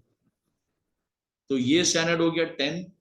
एक होता है 8, अकाउंटिंग पॉलिसी प्रोसीजर एस्टिमेट्स। कुछ स्टैंडर्ड्स हमें पता है ये शुरू में पढ़ाने का कोई फायदा नहीं है, बच्चे को समझ में ही नहीं आएंगे, तो हमने इसको आखिर के लिए रखा हमेशा। फिर IS 12 बहुत इंपॉर्टेंट स्टैंडर्ड है, मतलब इंटरव्यू में आपको टैक्स का सवाल ना पूछा जाए, ये हो ही नहीं सकता, टैक्स तो बड़ा इंपॉर्टेंट एरिया होता है। तो ये पूरी टैक्स की अकाउंटिंग है। आधी इन्होंने रखी है FR के लिए, एक्सट्रीम केस IS 12 रखा है SBI। दो हिस्सों में पढ़ता है, तो कुछ एरियाज यहाँ पढ़ा देंगे हम, बाकी आप बाद में पढ़ेंगे इसका। प्लस एसेट को बेचना आता है, एसेट को बेचते हैं वैसे, डिस्पोजल, किसी को प्रोसीजर याद है थोड़ा बहुत, how to sell an asset? देखो 4 स्टेप में सेल कर सकते हैं, cost less accumulated depreciation. Accumulated depreciation कैसे निकलेगी, IS 16 सिखाएंगे पूरा आपको। तो डेप्रिसिएशन निकालना आ गया, दोनों को माइनस किया तो आ गई net book value. Net book value को कंपेयर किया सेल प्रोसीड्स, कितने का बेचा, उसका डिफरेंस निकाला तो क्या आ गया, लॉस पर। कितना आसान लग रहा है सुनने में ना, कि निकाला लॉस पर ना। आपको लगता है आज सोचा कल पिक किया, कंपनी है क्या है? इसका मतलब है सोचने वाले दिन से बेचने वाले दिन तक टाइम होता होगा, उसके बीच में एक ऑप्शनल स्टैंडर्ड आता है कंपनी का, उसको कहते हैं IFRS 5। ये बना है हेल्ड फॉर सेल एसेट्स को, बेचने की नीयत से रखने हुए एसेट। क्योंकि जिस दिन आप सोचते हैं उस दिन कैसे बिकेगा, कंपनी है कोई दुकान थोड़ी, कोई मोहल्ले की। तो एसेट को बेचने में लगता है टाइम। अकाउंटिंग का ऐसा ही है, एक स्टैंडर्ड है IFRS 5, उसको फॉलो कर। एसेट को बेचने के लिए भी यही स्टैंडर्ड है, डिपार्टमेंट बंद करने के लिए भी यही स्टैंडर्ड, कंपनी बंद करने के लिए भी यही standard. Held for sale and discontinuing operation, business बंद कर रहे हो, चलो भाई IFRS 5 पा। अच्छा ये बताओ, कंपनी हर साल बिजनेस बंद कर, हर साल बिजनेस बंद कर देती है, तो कंपनी कहां से हुई अगर हर साल ही बंद कर देती है? हाँ, यूनिलीवर है, इतने सारे लाइन ऑफ बिजनेस खोल लिए, एक थोड़ा सा कंट्रोल नहीं हो रहा या लॉस में जा रहा है, तो डिसाइड हुआ कि चलो भाई इसको क्या कर देते हैं।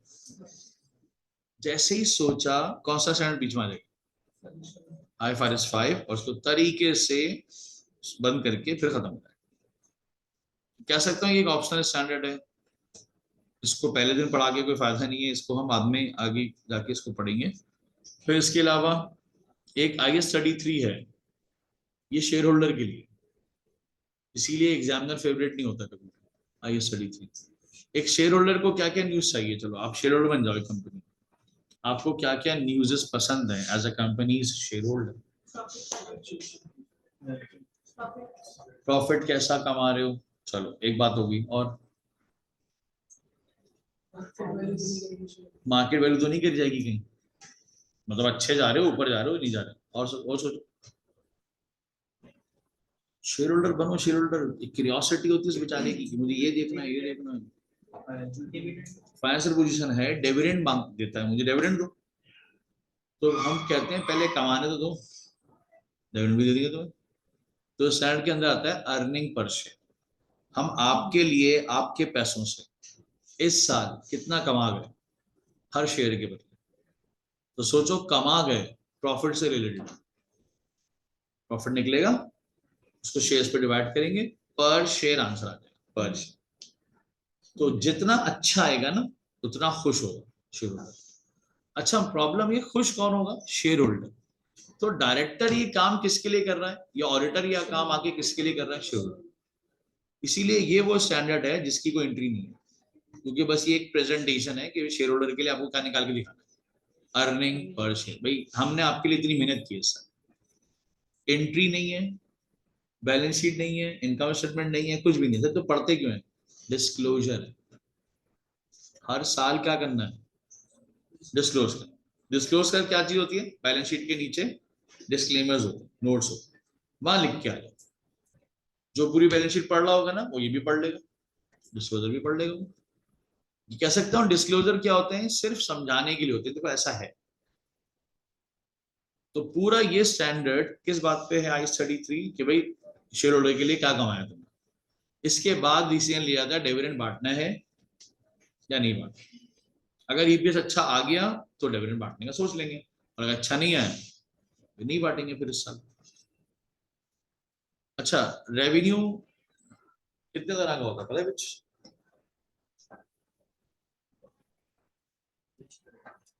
नहीं ये तो ट्रांजेक्शन होती है, वो तो ट्रांजेक्शन तो दुनिया में दो तरह की, कैश और क्रेडिट। रेवेन्यू दुनिया में इतने सारे हैं, सिर्फ और अगर मैं कहूँ तवानीस रेवेन्यू कमाता है, तो ये कौन सी इंडस्ट्री है, सर्विस इंडस्ट्री।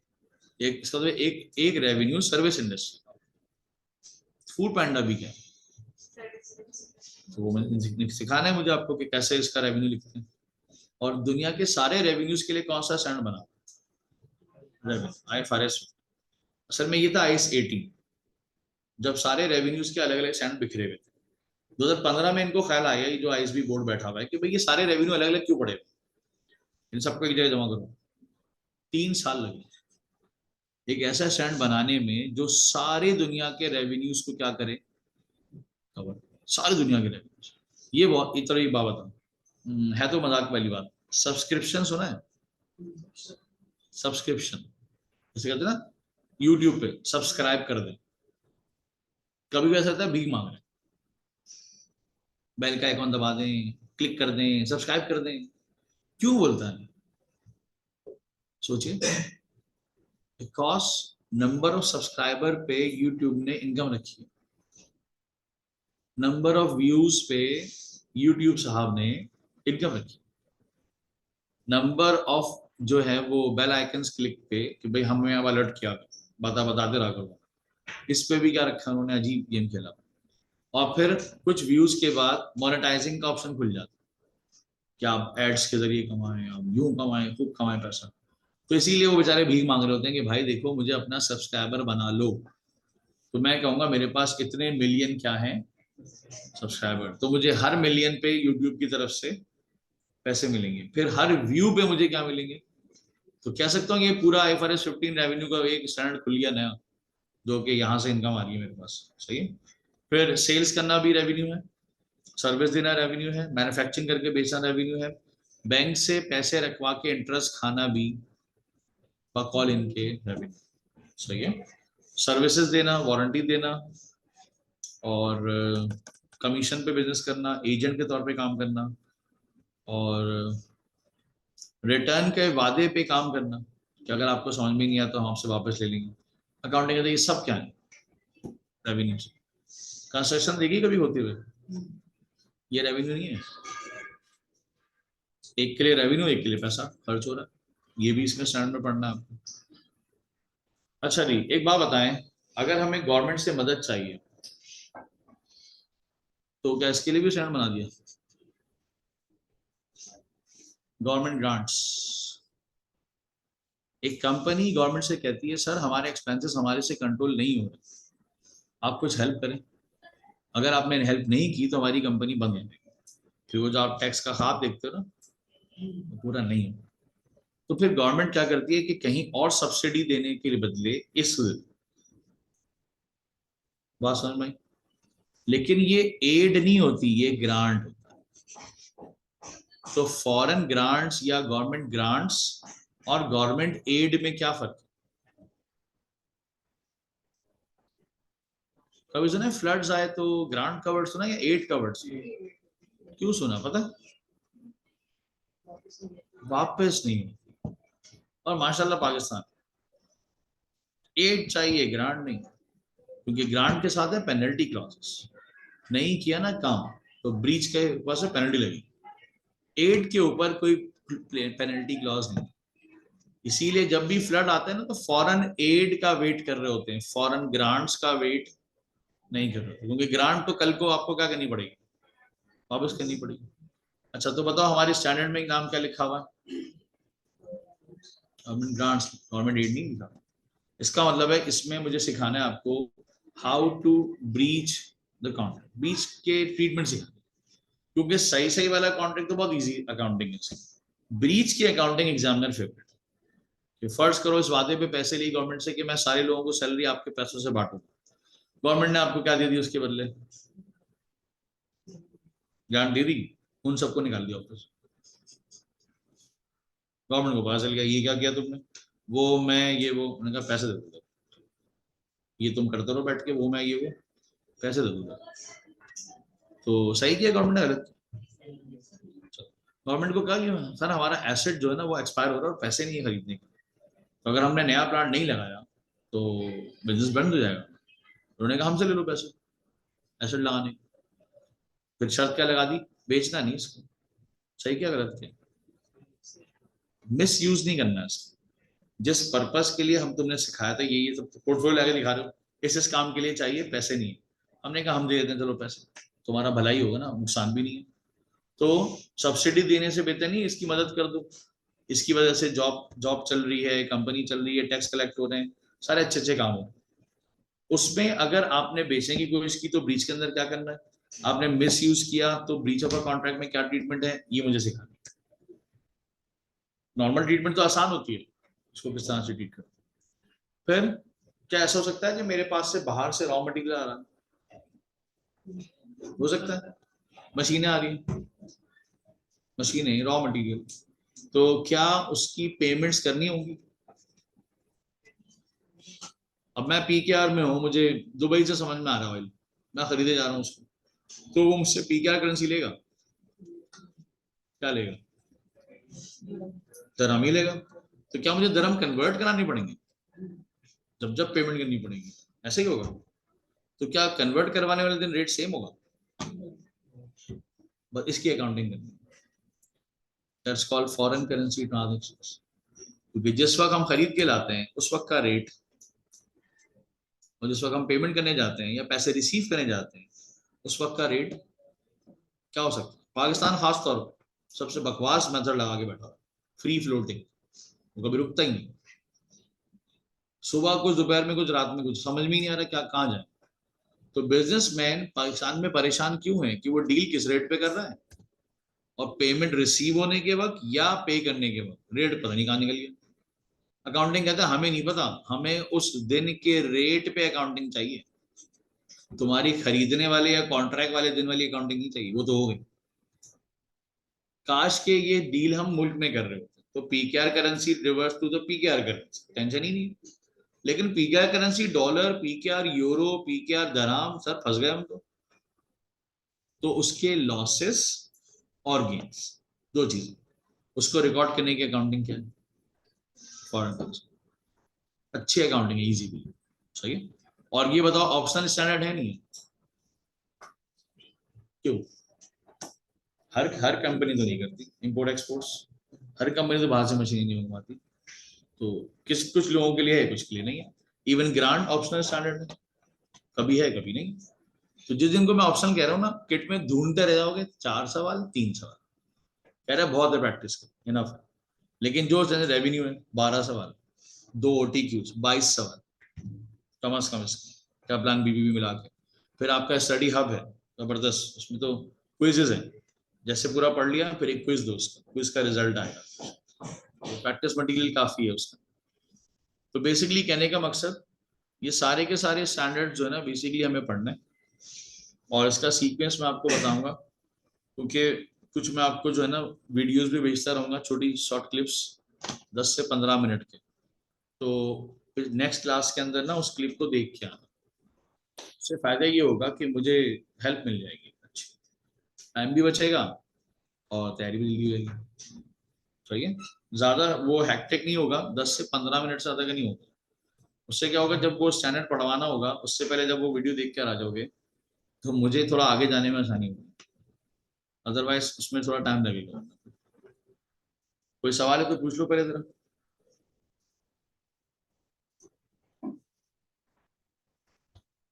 कोई सवाल नहीं तो जीनियस हो गए। हाँ, कोई टाइम नहीं लगेगा करने में, क्योंकि ये तो सिलेबस है, ये सारा थोड़ी खिला दूंगा, ये तो बूफे है ना, सारा खा सिखाओगे, थोड़ा थोड़ा खिलाएंगे।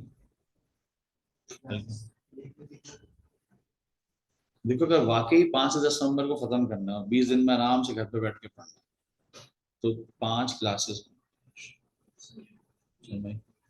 संडेज भी हो सकती है, लेकिन फायदा आपका है। तो जब पढ़ने आए हो तो पढ़ो,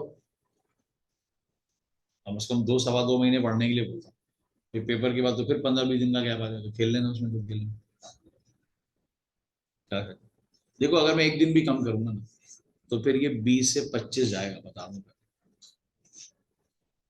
रिवीजन के लिए माइंड बनाने में भी टाइम लगता है, हमारी अजीब साइकिल। हाँ, कोर्स तैयार हो गया, अब मैं पढ़ने बैठ, 2 दिन गुजरे, अब तो मैं पढ़ने जरूर बैठूंगा 2 दिन के लिए। तो जब तक मोटिव बनता है, मोटिवेशन जो ना वो पेपर ग्रेड कर ही पाती। सर वो पहले क्या पढ़ूं, पहले क्या पढ़ूं क्या मतलब, जो पहले पढ़ाया था वही पहले पढ़ो, इसमें क्या है, बिल्कुल कोर्स जब एंड हो रहा होगा ना, उससे 1-2 दिन पहले मैं प्लानर भेजूंगा कि आपने पढ़ तो सारा लिया, लेकिन अब जो तैयारी करनी है ना वो इस प्लानर के हिसाब से करनी है। ये स्टैंडर्ड पहले, दूसरा, तीसरा, चौथा, उससे तैयारी करो, फिर प्रैक्टिस करो, वो अलग है। वो मैं भी नहीं दे सकता, मसला हो जाएगा। 3 घंटे आज पहली क्लास थी ना, 2 घंटे की ओरिएंटेशन से ना सब यूज टू करना फेमिलियर सब्जेक्ट्स।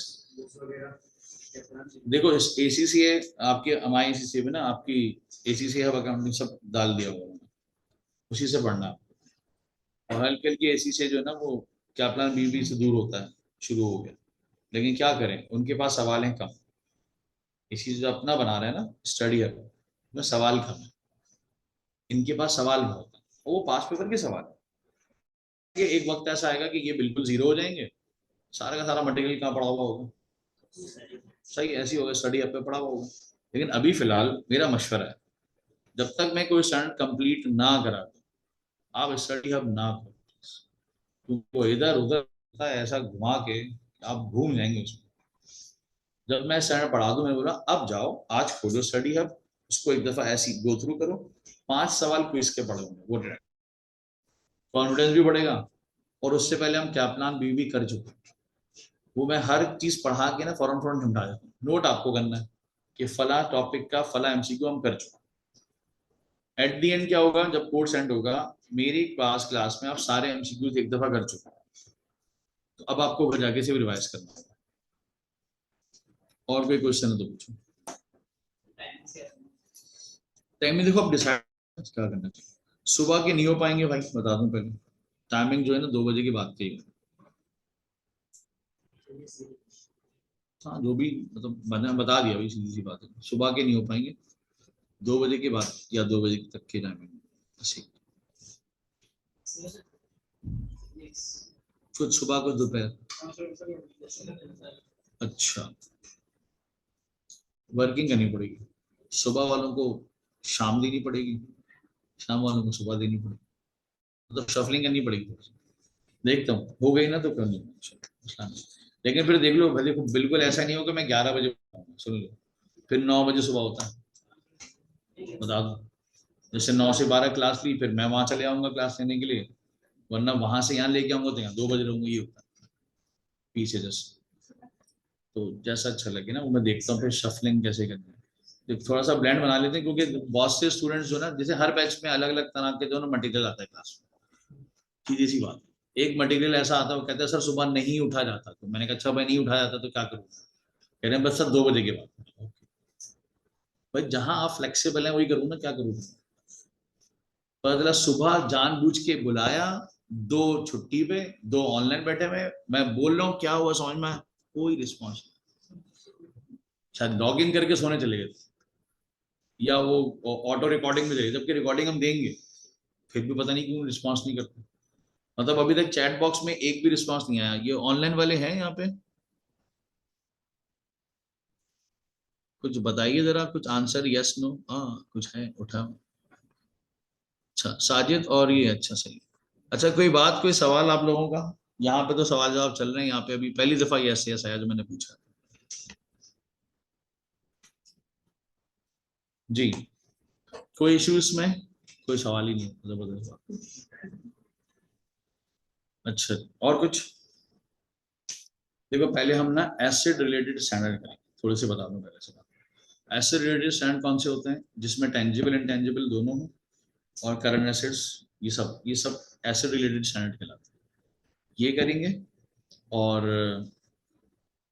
फिर टैक्स का स्टैंडर्ड, और अगर हो सका तो रिपोर्टिंग वाला इंस्ट्रूमेंट का। उसके बाद आप सीआरक्यू पे जा सकते हैं। 3 स्टैंडर्ड हैं जो जिंदगी भर पीछा नहीं छोड़ते, कंपनीज में भी और वैसे। एक 16 प्रॉपर्टी प्लान इक्विपमेंट, एक टैक्स IS 12, और एक लोन्स और शेयर्स के अकाउंट। क्योंकि कोई कंपनी इनके बगैर जिंदा ही नहीं रह सकती। बाकी सारे स्टैंडर्ड ऑप्शन है, नजर भी आ रहा है, लेकिन ये 3 तो सवाल ही नहीं, इम्पॉसिबल। तो ये 3 हम पहले करेंगे, फिर सीआरक्यू पे चले जाएंगे। फिर रोजाना हर हफ्ते 2-2 स्टैंड होते रहेंगे, एक नया सीआरक्यू होता रहेगा। एग्जैक्टली 1 मंथ के बाद हमारी क्लासेस शुरू हो जाएंगी कंसोलिडेशन। उसका तरीका क्या होता है, हम वीक में कोई एक क्लास, टोटल मुझे चाहिए 4 वीक्स, हर वीक में एक क्लास किसकी हुआ करेगी, कंसोलिडेशन। एक क्लास रखने की वजह, सर उस एक क्लास के बाद आप पूरे हफ्ते उस एक क्लास की प्रैक्टिस करके आएंगे, पूरी किट में जहां जहां वो सॉल्यूशन हो रहे हैं पूरा सही करके आओगे उसको। तो जब वो ग्रिप हो जाएगी ना, असल में कंसोलिडेशन दुनिया का एक बहुत बड़ा रट्टा है, तो अगर रट्टा मारना ही है तो जरा स्टेप बाय स्टेप मार लेते, सही है, वरना मिक्स हो जाएगा। तो पहले दिन आपने पढ़ लिया, फिर अगले हफ्ते आए उसमें कुछ और ऐड किया, अब दो चीजें हो गई, मैंने कहा ये करके आओ जाकर। तीसरी क्लास के बाद कंसोलिडेशन के कलर आएंगे, फिर आप बैलेंस शीट इनकम स्टेटमेंट के काबिल होने शुरू होंगे। चौथी क्लास के अंदर हम दोनों बनाने के काबिल होंगे लैब के अंदर। तो पहली 3 क्लासेस में हम उसकी वर्किंग्स पे फोकस करें, और चौथी क्लास पे हम उसको यहाँ बनाने बैठे, और यहाँ पर कम से कम 3 सवाल बैलेंस शीट के और कम से कम 3 सवाल इनकम स्टेटमेंट के हम ये सामने बनाएंगे। उसके बाद किट में रह जाएंगे 12 से 15 सवाल, वो आप रोजाना एक एक प्रैक्टिस करेंगे, टाइम स्टिपुलेट करके। घर वालों को कहेंगे मुझे बिल्कुल नहीं छेड़ना, ना अंडे लाऊंगा ना ब्रेड, कुछ नहीं लाऊंगा, मैं बैठ गया हूँ सवाल करने के लिए। 45 मिनट्स के अंदर निपटाने की कोशिश करनी है विद टाइपिंग एंड कैलकुलेशन। नहीं हो सका तो मैक्स टाइम 1 आवर। जिस स्टूडेंट की स्पीड पेपर से पहले 45 से 1 आवर के बीच में नहीं हुई, वो फजूल में कुछ छोड़ के आ जाएगा पेपर, क्या सर टाइम नहीं था, मैनेज नहीं हो सका, और मेरी स्पीड स्लो है। मैंने तो कहा तुम घर पे प्रैक्टिस क्या कर रहे थे, एक सवाल तो कहा था मैंने, रोजाना एक भी करोगे तो भाई कितनी प्रैक्टिस होगी सोच लो, कम से कम भी 60-65 सवालों की प्रैक्टिस, इतने तो होंगे भी नहीं, एक तो कह रहा हूँ करने की, सही है। और सवाल की अच्छी बात क्या होगी, पिछले स्टैंडर्ड रिवाइज होते रहेंगे, हर सवाल में कोई नया स्टैंडर्ड टकराएगा, तो रिवीजन भी प्रैक्टिस भी, दोनों चीजों। और कोई चीज, टेक्स्ट में सारी लेटेस्ट जो है ना मेरे पास रखी हुई, मैं सारी ग्रुप पे डालूँ। अब फिर भी तुम लोगों को लेना है प्रिंटेड कॉपी तो ले लो, मुझे क्या, ग्रुप नहीं बना होगा। ग्रुप बनते ही मैं आज का लेक्चर, सिलेबस, प्लानर और स्टडी टेक्स्ट और किट्स सब डाल दूंगा लेटेस्ट। तो अच्छा है, फायदा ही है, नुकसान थोड़ी। और कोई सवाल, लेटेस्ट से एक फायदा ये होगा, एसीसी ने उसमें ना अपने दो सवाल डाले हुए हैं नए, सीआरक्यूज और कुछ एमसीक्यूज, अपडेट आ गई मेरे पास, वो डाल दूंगा इंशाल्लाह। और कोई सवाल, नेक्स्ट क्लास अभी हम प्लान करेंगे बैठ के। हाँ, अभी तो शीट गई होगी ना, अटेंडेंस शीट, तो कितने हो गए यहाँ, कितने बैठे हुए, 3 4 5 6 7 8 9 10 11 और 2 ये बैठे 13। अब अगर मैनेजमेंट कहती है भाई हमें तो चाहिए 20 स्टूडेंट, ठीक है, तो फिर आपको किसी और सेक्शन में जाना पड़ेगा, मतलब कोई और पेपर पढ़ना पड़ेगा, ठीक है।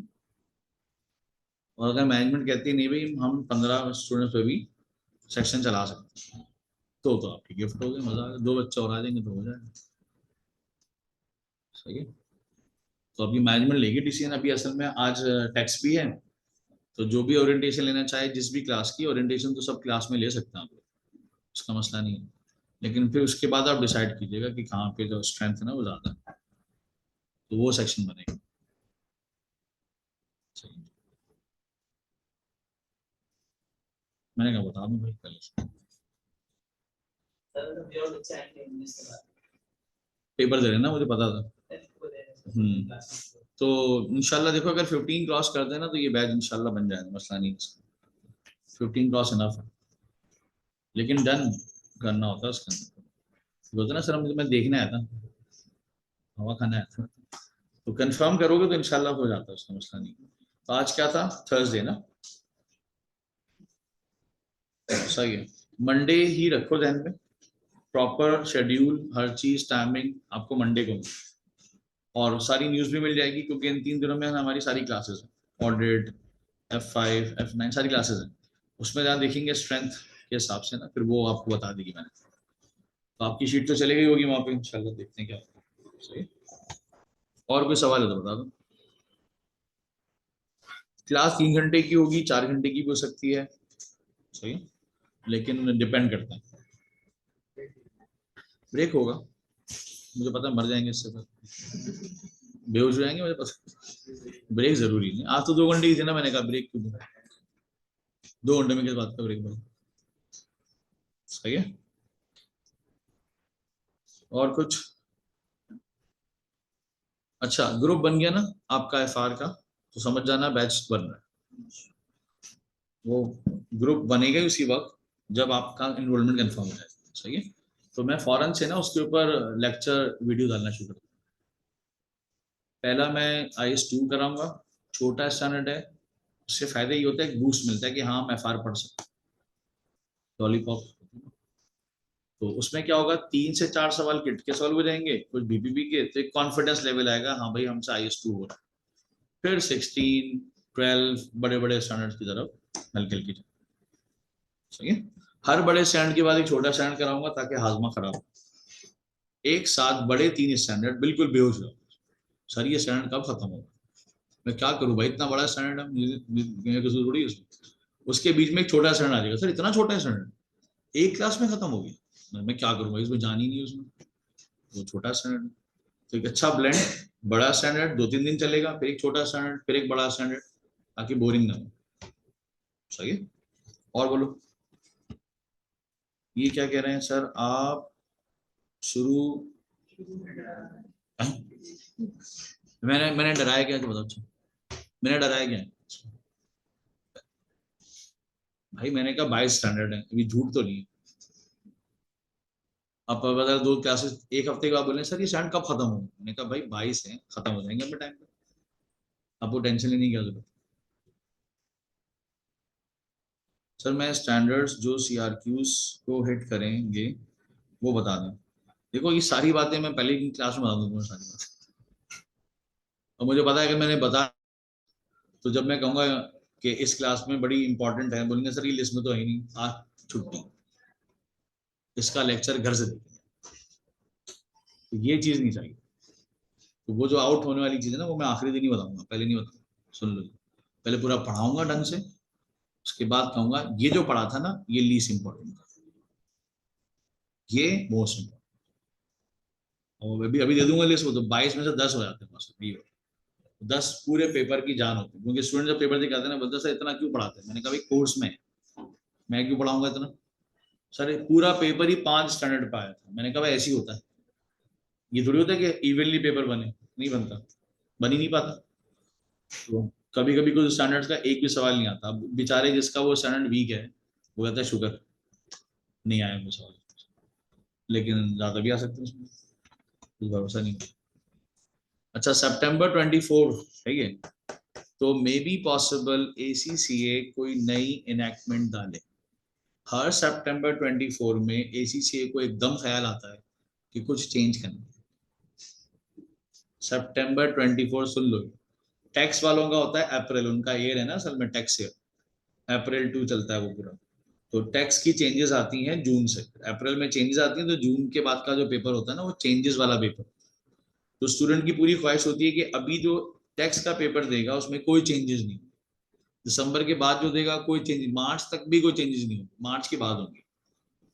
तो उसके लिए आसानी है, किट भी पुरानी चल जाएगी, सब चल जाता है उसमें। और ये जो FR में चेंजेस आती है ना, वो 1-2 पेज आते हैं बस, वो बुक पूरी चेंज नहीं होती उसमें। वो हम बता देते हैं बच्चे को भाई ये फर्क पड़ा, ऐसी बेकार चेंजेस करते हैं, आइंदा से इसका नाम ये होगा, मैंने कहा बेहतरीन। जैसे इन्होंने क्या किया, कैपिटल एक्सपेंडिचर का नाम लिख दिया है एसेट एक्सपेंडिचर। क्यों? कैसे बच्चे बड़े कंफ्यूज हो रहे हैं, कैपिटल एक्सपेंडिचर भी एसेट है, एसेट भी एसेट है, नहीं यही है ना?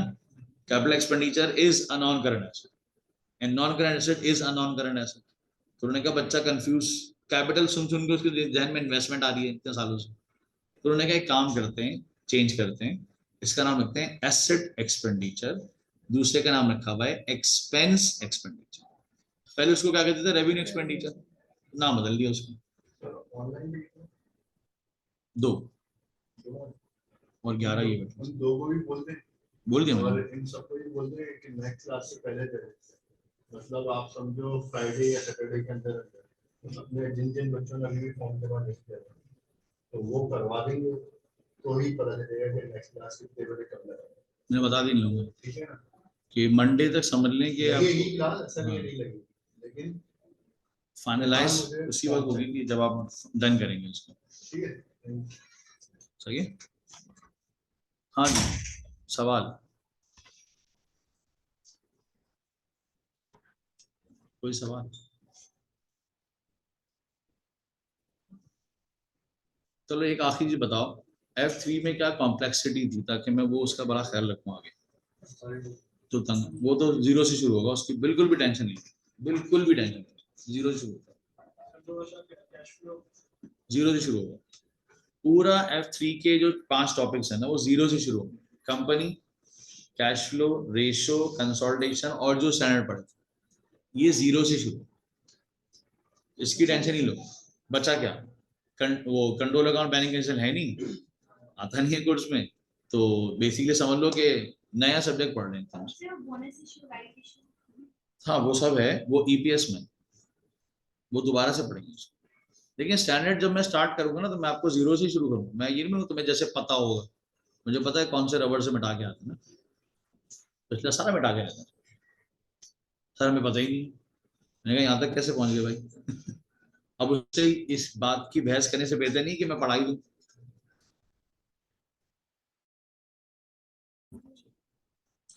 छुट्टी कर दूं बस।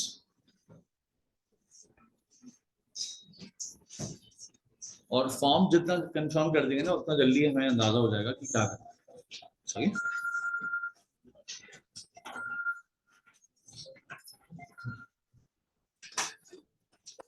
हेलो,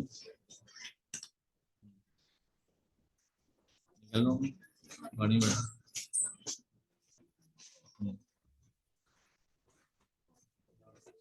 तो लेते हुए आओगे, घर लेना होगा, तो घर से चलेंगे।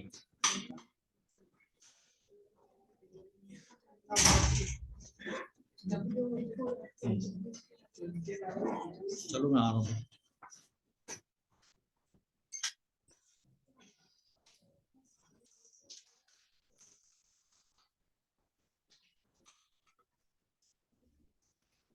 बस 6 और 7 एक बारी हो सकती है। दिसंबर के वजह क्या है, एक साथ कैसे हो जाएंगे? असल में थ्योरी और प्रैक्टिकल लोगे ना तो मजा आएगा। दोनों प्रैक्टिकल ले लो, टैक्स पूरा प्रैक्टिकल 80% प्रैक्टिकल, तो बोर ना हो जाओ ना कहीं।